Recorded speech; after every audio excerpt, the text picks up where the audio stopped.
Hello there, welcome once again back to the Vaults Remastered, a tale of taking an old 5th edition D&D game, converting it over to Pathfinder using the 2nd edition remastered rules.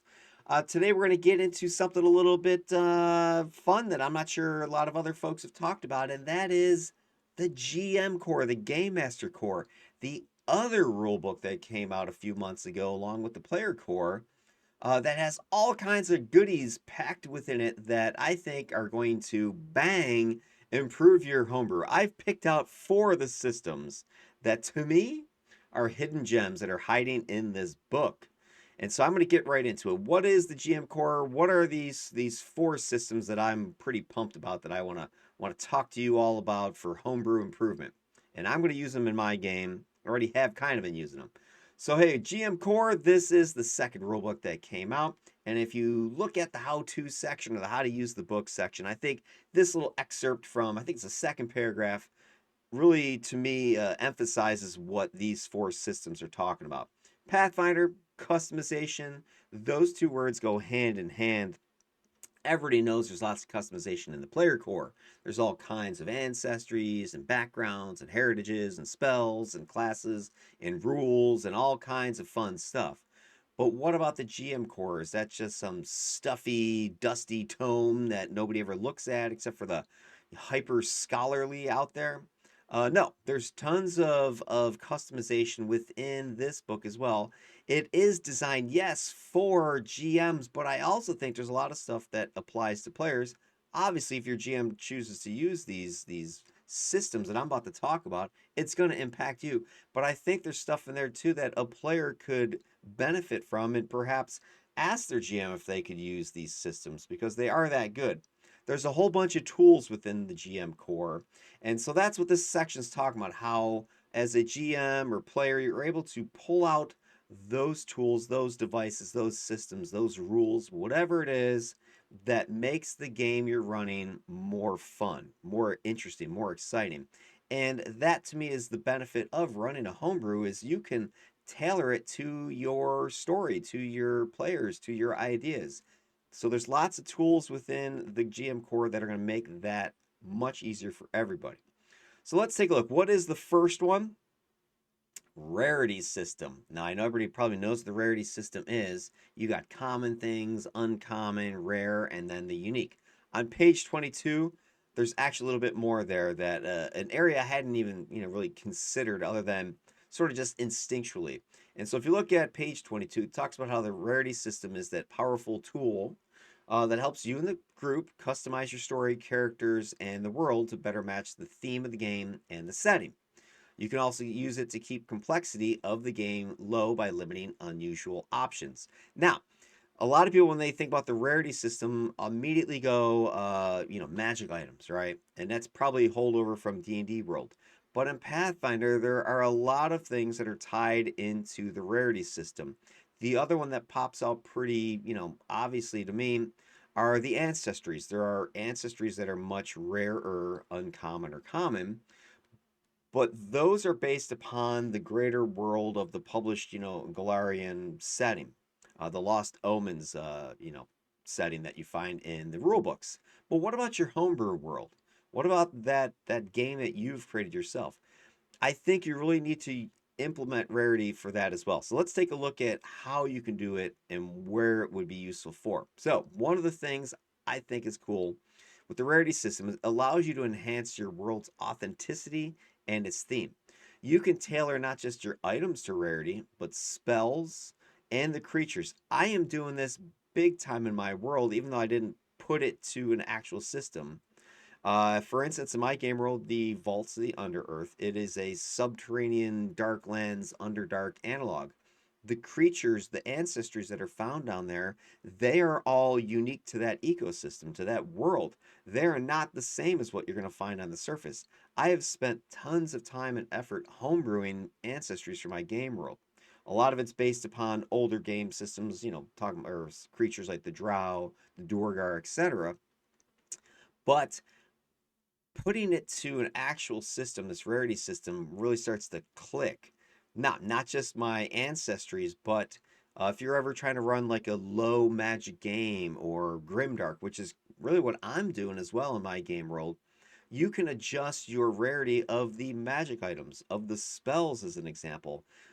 Things that you don't want your players to immediately have access to. And if you picture this in a game world as an example, let's say your game is, magic is very rare or heavily regulated. So even common items would be hard to find. And if you did happen to get them, it would be a big deal, right? It would be something significant. There's an example, I think it's on page 22, where they talk about the rarity. As an example, Raise Dead is a spell. Even in the player core book, that spell is there. But if you look at the traits it has the uncommon trait, which means it's not just something that a cleric should know automatically. It's something that they should have to do something extra to get. Imagine if you applied that same exact example to your entire homebrewed game world.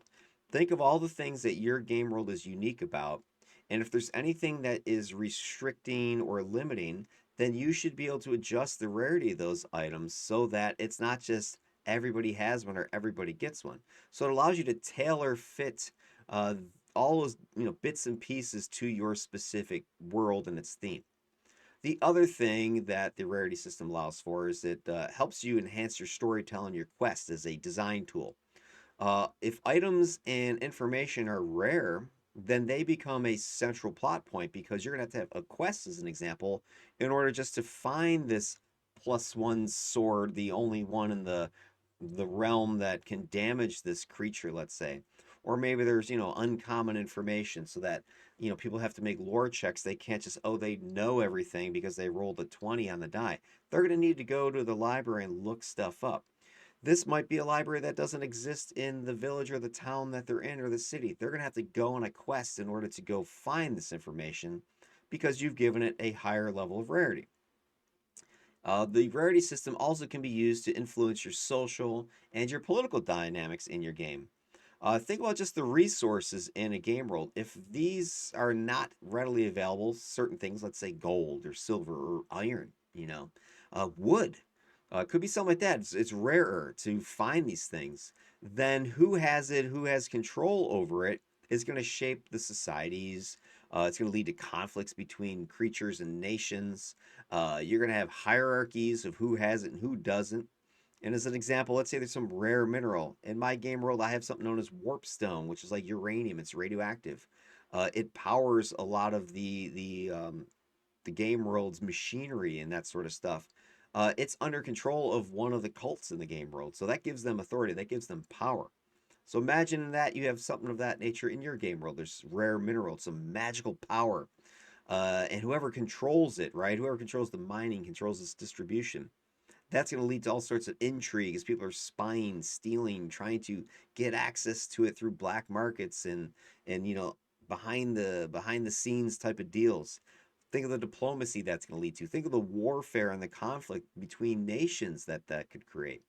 And then the fourth area that rarity could be used and tailor fit for your game is it encourages exploration and interactions, searching for these uncommon things, searching for these rare items.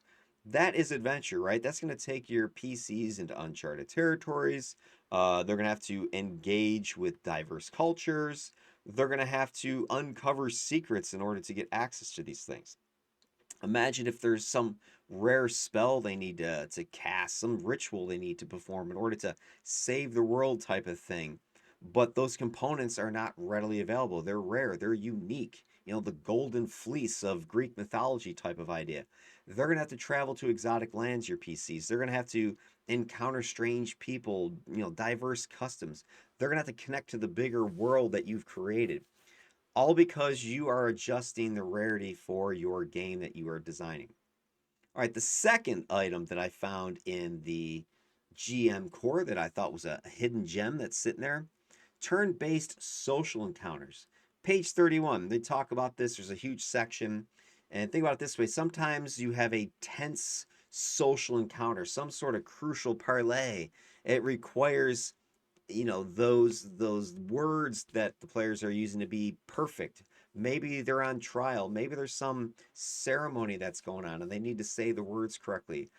Imagine this encounter between your PCs and NPCs or some creature as an actual encounter fight, but not with swords and arrows and spells, but words, actions, behaviors, that sort of thing. You would roll initiative. You would have turn-based sequence just like a combat. And there are high stakes if you fail. Okay, there's big rewards if you succeed. What this is going to allow you to do is make customized social challenges, have encounters that reflect the intricacy of your world. Right, you've got all this social, orders you've created. You have these political landscapes you've created. Now you can start to have encounters that with these NPCs in these regions that reflect this intricacy. Imagine your PCs having to negotiate a peace treaty between rival factions, or they need to convince some secret society group organization to reveal some ancient lore that they've been hiding for generations. This would be a pivotal story moment because if they don't get this done, then problems are going to happen. These types of scenarios are going to be even more critical than a battle or a simple fight. Another example in which you can use this social encounters turn-based system, it's going to enhance your player engagement. You have tactical players probably sitting at your game board, ones that like to chuck the dice. They like to use their stats on their character sheet and their weapons and fight and something like that. And then maybe they get into a scenario where it's role play and they don't really know what to say. And man, I just want this over because I want to go to the next fight. Well, if you turn these social encounters into essentially combats, where they're engaging in a turn-based structure, they're going to be more engaged because now it's a tactical scenario. There are, rules. There is going around the table and say, hey, what's your character doing with their three, actions, their charisma? Are they saying something? Are they intimidating something? What's going on their turn? An example of this is, let's say there's some critical dialogue. All the players have to engage some NPC. Maybe the PCs are on trial, and they all have to say like, hey, why are they innocent, or what's the proof, right? And it's a structured scenario as you go around. And if somebody messes up, they don't they get lose points or something like that. How you handle it. There's some rules there on page 31.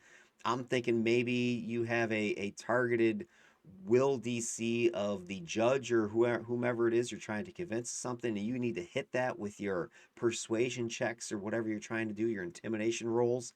And then this target has hit points, but maybe you call them convincing points or something like that. Attitude adjustment points, something of that nature, where they have a certain number and you got to lower it to 0 in order to convince them to do something or cut you a break or whatever it is. And they can, of course, react to the words that the players are saying and maybe regain some of these points. Maybe there's a time limit. You got 3 rounds in order to convince this person. You can set this up as one of these high stakes type of encounters. Narrative depth and consequences is another benefit of using these turn based encounters, this system. Now your social settings have consequences for what the players say.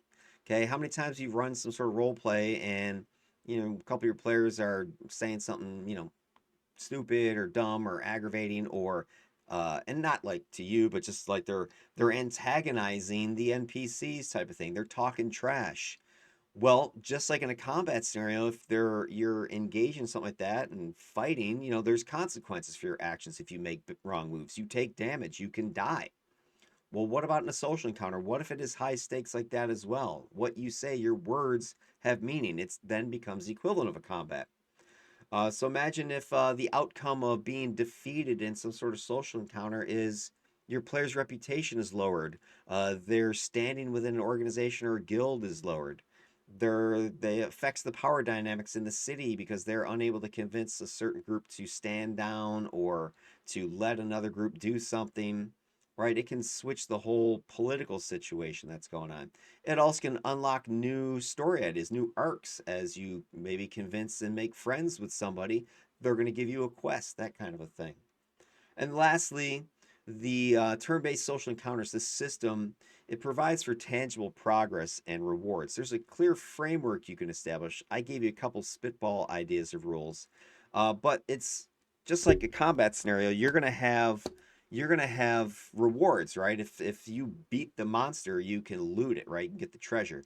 Well, what if something similar in the social encounters? If you win the fight, Your objective, you know what it is. You're going to get certain information. You're going to get that peace treaty signed. There's a reward involved with it. So again, you have tangible, usable, parts that these social encounters can provide for you.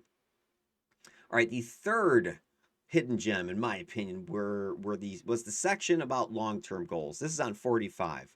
This is during downtime. So rather than downtime just being, all right, I'm going to level up or I'm going to rest or, I'm going to heal or whatever it is you're doing, what if your player characters have long-term goals? So when they go back to town or the village or the city or whatever it is, they're doing something. Maybe they're starting an organization. Maybe they're crafting the next Excalibur sword. Maybe they're starting or they're fixing up some temple or something like that. They're starting a guild. Whatever. They've got goals. So rather than just sort of these, disconnected little events where they roll a couple dice and all right, let's get back out there, there's something major going on. So when they get back to town, they can see what progress is or make even more progress, especially if they're going to be there for a few days or a week. So examples or, uses that you can do here with the system or why it's good. It helps you to deepen your narrative integration. You're going to be able to encourage players to think about what their characters want. What are their aspirations? Not just, I want to level up and get another spell or another feat, but what does the character want backstory wise, their history?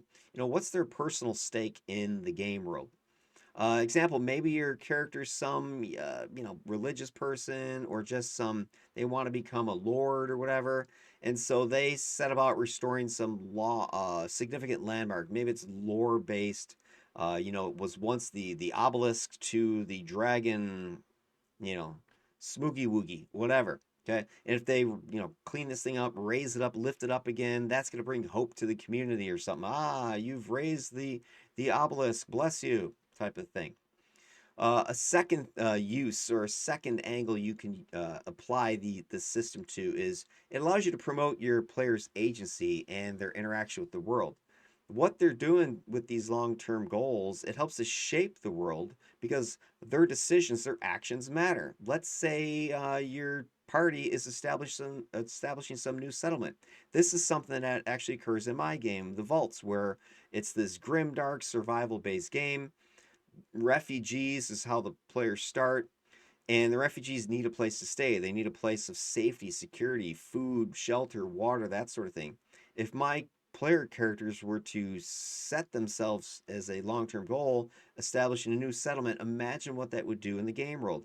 It's going to not just be like a location on the map, but it's going to create dynamic world change. I now have a new place where refugee types can go and settle, and now I have a place where players can stop and rest and maybe do some training, that sort of thing. I can now put a dots permanently on my map.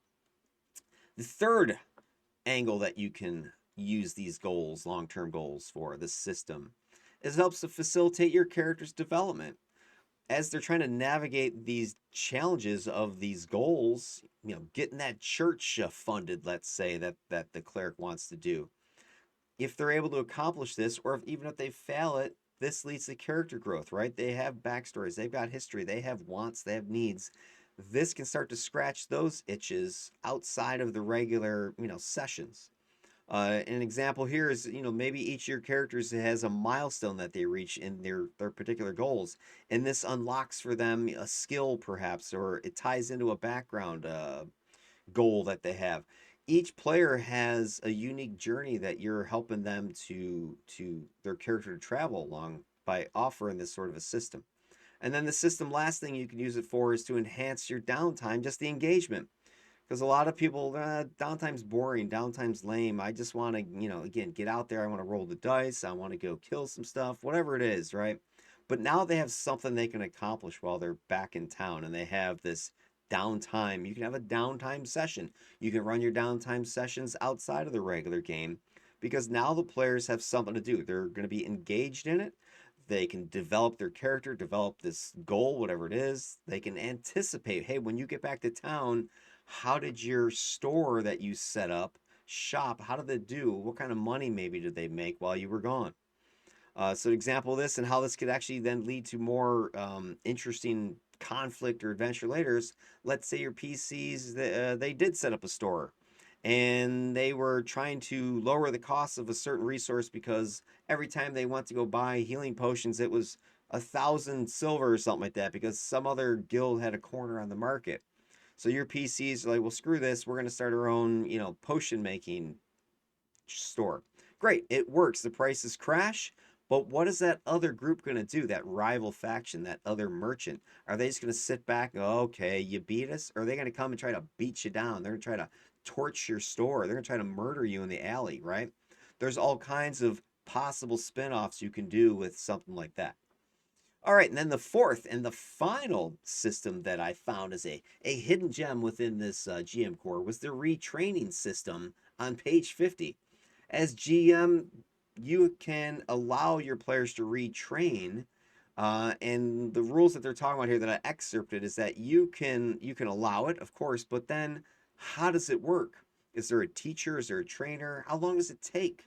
Does it have a cost associated? What can you retrain? What can't you retrain? So if you start thinking about this as a system that is allowable, now you can see during a downtime how you can use this sort of thing to again get players to start engaging more or allow for retcons of certain situations. So let's see some ideas of how you can do it. Narrative character development. So you can use the retraining system to let your characters evolve with your story. Your story's changing. Your homebrew world is dynamic. It's growing. It's expanding. New stuff is happening all the time. Maybe your characters get left behind because of choices they made, or maybe the world accelerates so quickly that their old, original character just can't keep up. So maybe you allow, perhaps after some defeat, some big loss to the big bad evil guy type of thing, the PCs need to go out and get new skills, or they have to abandon some old ways that they were using because they're no longer viable. You can allow a retraining of something like that. Another way you can use this system, you can enhance your player's agency. Your characters sometime are going to excuse me, sometimes maybe they made some mistakes. They didn't really understand their character too well when they first created them, right? They didn't have a really concrete idea. So now they're like, I really wish I could redo something, or oh, that rule I really didn't understand, what it meant, or maybe the remastered rules come out, right? So now you have players a little bit upset or they disappointed in what they originally started. So what if you came up with an idea where there was a unique resource or a special mentor that allowed for do-overs, that lets your character reinvent themselves?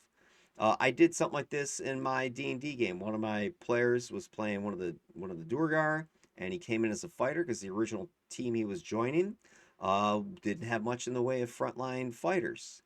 And he did want to play a cleric originally, but there already was a cleric on team.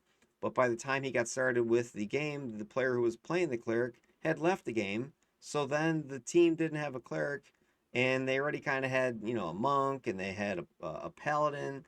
So he was like, "Well, I'm a fighter, yeah, but we don't have any, buff. We don't have any much in the way of spell casting type of thing. We don't have any heals, any support."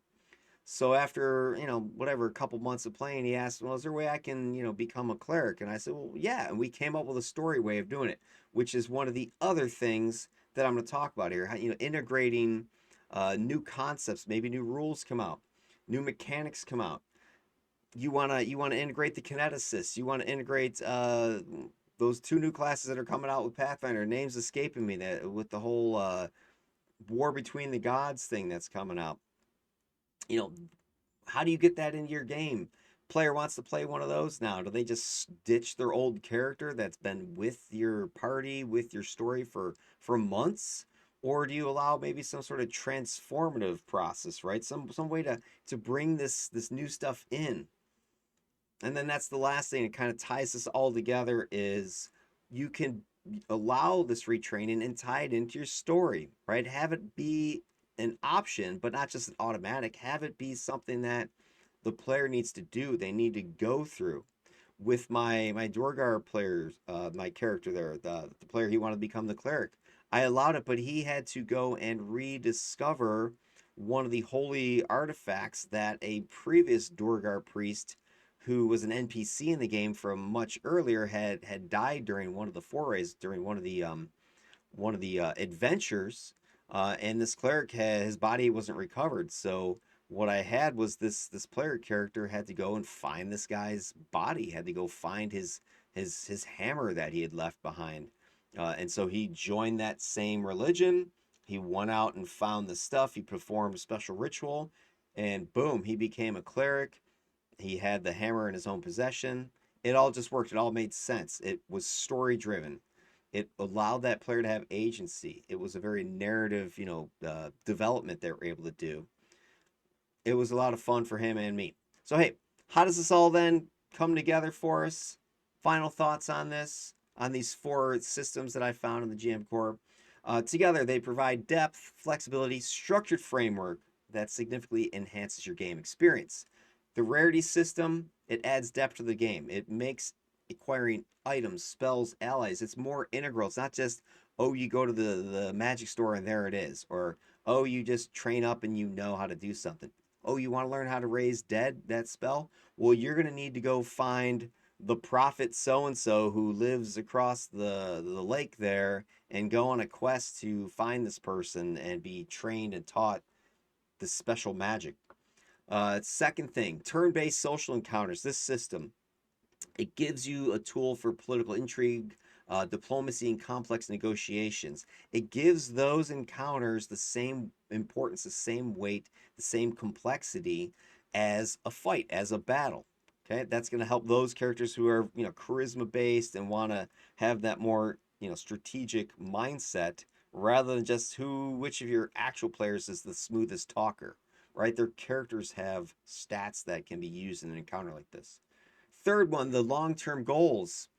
Okay, this system provides your players with a sense of progression and accomplishment that's tied to the world, tied to the unfolding narrative, and it's something that they can do during those more sleepy, less engaging downtimes. It's something you can do outside of the main game. It gives them something to look forward to when they come back to town. And last but not least, the retraining system. This allows your players to adapt their characters to evolving situations, to new rules, to fixing mistakes that might have been made. It lets everybody stay engaged and invested no matter how the game is changing or how the rule system is changing in the background. All right, so that's to be the end of my presentation here.